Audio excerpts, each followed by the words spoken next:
Mail order bride, victim na patungong China, nationwide service caravan at ang kasunduan ng PIDEA at Bureau of Immigration laban sa illicit drug trade. Yan ang ating tatalakayin kasama si Melvin Mabulak, Deputy Spokesperson ng Bureau of Immigration. Sir Melvin, magandang tanghali po. Magandang tanghali po, Ma'am Ninya, at Asek Weng, magandang tanghali po.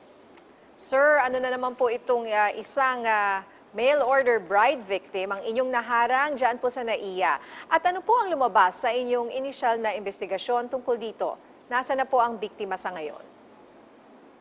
Opo, yung February 28, no, nagkaroon po tayo ng interception. Isang 20-year-old po na babae kasama po ang isang Chinese national, mga 34 years old yun, at nakita natin na they are presenting themselves na mag-asawa. However, when we verify, when we check, at nakita natin na talaga yung dokumentong presenta ay hindi naman talaga nandito sa Pinas, yung kanyang asawa, at nakita natin itong mga kasong ito ay possibility po ng mail order bride or yung mail order spouse na nakikita natin, at kaya nagkaroon tayo ng more verification at sila ay tinurn over po natin sa ating task force, sa NAIA task force ng anti-trafficking para magkaroon po ng masusing pag-iimbestiga, considering na nakikita natin yung pagtaas ng mga ganitong klaseng mga pag-alis sa ating bansa using ng isang marriage, pag-aasawa. Subalit nakikita natin na wala naman talagang naganap na kasal o pag-aasawa na kanilang presenta na mga certificates. Sir, dahil seryosong usapin po ang falsification of documents, ano po kaya sa tingin ninyo ang dapat nating maging hakbang tungkol dito sa pamimeke ng mga dokumento? Opo, kung kahapon nakita natin, nagkaroon na po na yung direktiba ang Department of Justice po natin, considering sa ating task force po, mayroon po doong naka-designated na mga lawyers from the Department of Justice, at nag-direct na po yung Department of Justice natin as the chairperson ng anti-trafficking yung council natin, yung IACAT, sa NBI to further conduct itong nangyayaring pagkaroon ng mga dokumento na sa initial findings po ng ating laboratory, yung anti-fraud section ng Bureau of Immigration, ito po ay seemingly original po. Kaya nagkakaroon po ng masusing pag-iimbestiga ngayon ang ating National Bureau of Investigation para makita po natin kung sino po dapat ang may pananagutan dito, at maagapan po natin at hindi na dumami ang ganitong kaso at wala na po tayong mga kababayan na mabiktima ng possibility ng exploitation, sex exploitation, o di kaya yung human trafficking. Okay. Sir Melvin, saan ba usually napupunta itong mga mail order bride victims na ito? At ano yung inaasahan sa kanila pagdating doon? At yung tanong ko lang po kanina, balikan lang natin, nasaan na po yung biktima na 20 years old? Sabi nyo yung na-intercept nyo recently. Opo, yung biktima po atin pong tinurn over sa task force natin, sa Interagency Council, dahil may task force po tayo sa NAIA. Sila po ay tinurn over po natin. Usually nakita natin mga kababaihang pumupunta, may claim na may asawang Chinese at papunta sila sa China. For this year alone, nagkaroon na po tayo ng 4 na interception. Pero last year, nagkaroon ng isang case na naripat. Siya po ay binalik sa ating bansa. Yun din ang ginawa niya, umalis siya, nagpresenta siya na mayroon siyang asawang Chinese.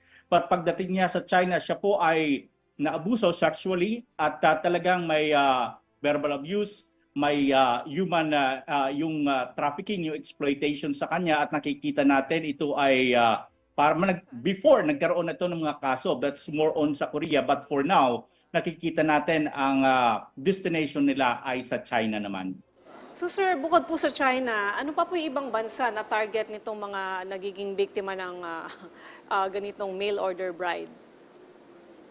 Before nagkaroon tayo sa Korea, no, South Korea, at nagkaroon din I'm not so sure sa Japan ba yun, but for now nakikita natin na sa China na. But still ang ating immigration officers naman, sila ay directed na kung may mga ganitong klaseng categories ng ating mga kababayan na umaalis, that they have to conduct thorough at strict departure policy to verify. At kaya nga po, nagkaroon tayo ng mga interception na ito dahil sa primary inspection pa lang, doon sa ating mga counters, nagkakaroon na ng assessment yung ating immigration officer at pag nakita nila na there is a need to further verify, investigate, sila po ay ini-endorse sa ating secondary inspection. Mas masusi po yung pag-iimbestiga at doon po natin napapag-alaman through our interview at sa kanilang declaration naman at pag-check natin sa ating system na karamihan doon yung sinasabing asawa at nagkaroon ng kasal, wala naman pala sa Pilipinas. At doon sila ay nagsasabi din na nagsabit lang sila ng dokumento at nagbayad ng usually 40 to 45,000 sa isang agent at after a few months, bumalik na sa kanila, mayroon na silang marriage certificate. Yun po ang tinitingnan po natin at nakikita natin na modus operandi ngayon ng yung mail order bride. Alright.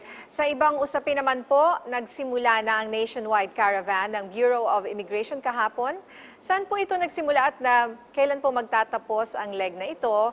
At ano-ano po yung mga objectives ng caravan na ito? Opo, tama po kayo, no? Nag-start po tayo sa we are going to have the BI service caravan nationwide po ito. Yung una natin kahapon doon sa Zamboanga. At sunod po, sa April po, doon po tayo sa Iloilo.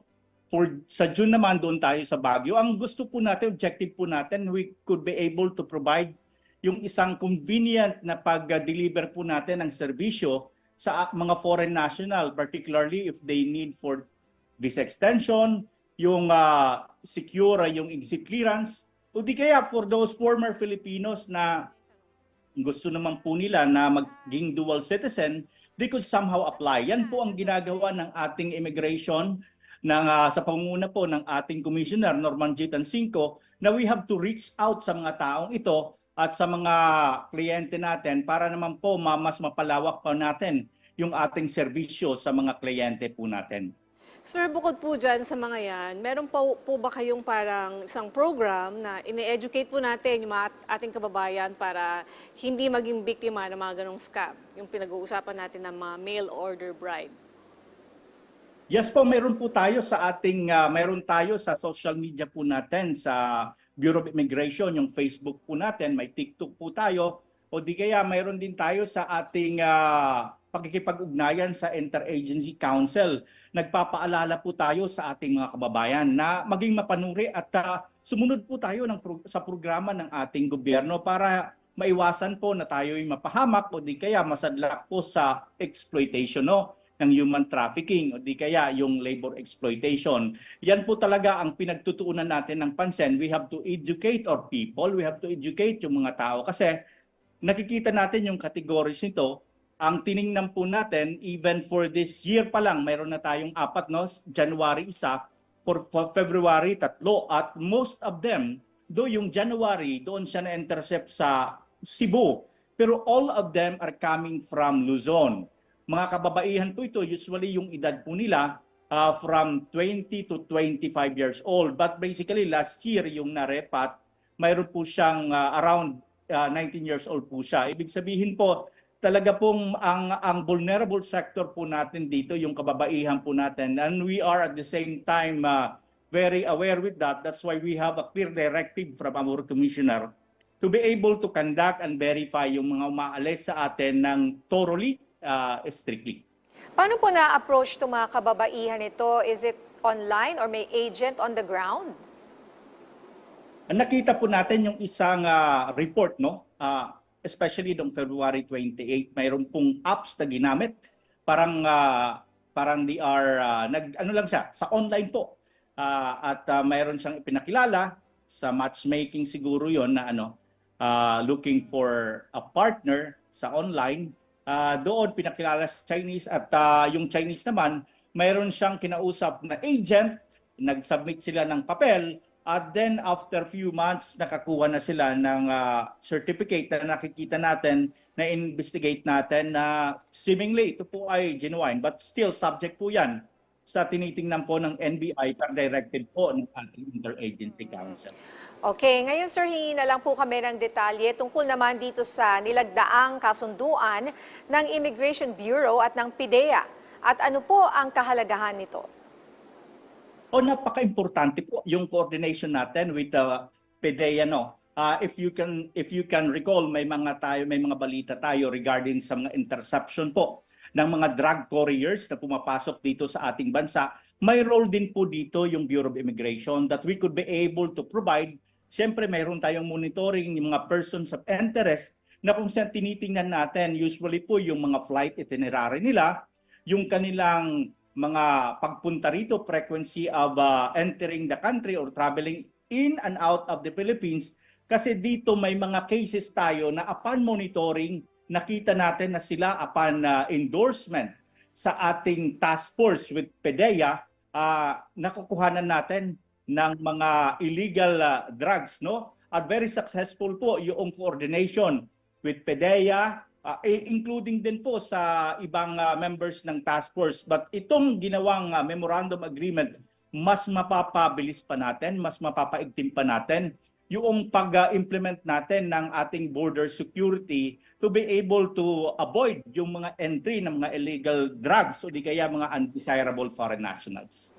Sir, can you give us a brief background ng magiging proseso ng pagtutulungan na ito? Gaano po kalaking tulong ang collaboration na ito pagdating sa pagsugpo ng drug trafficking sa bansa?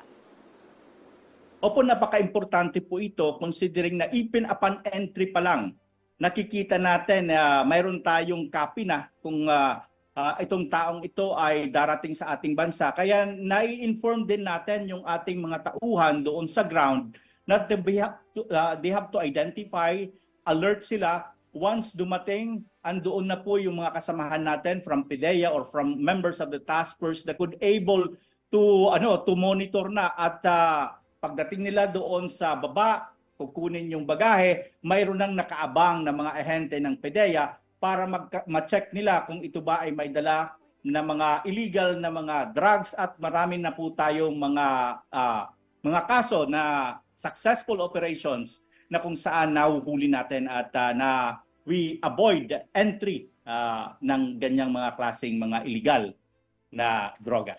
Alright, good luck sir. Maraming salamat sa inyong oras. Sir Melvin Mabulak, Deputy Spokesperson ng Bureau of Immigration.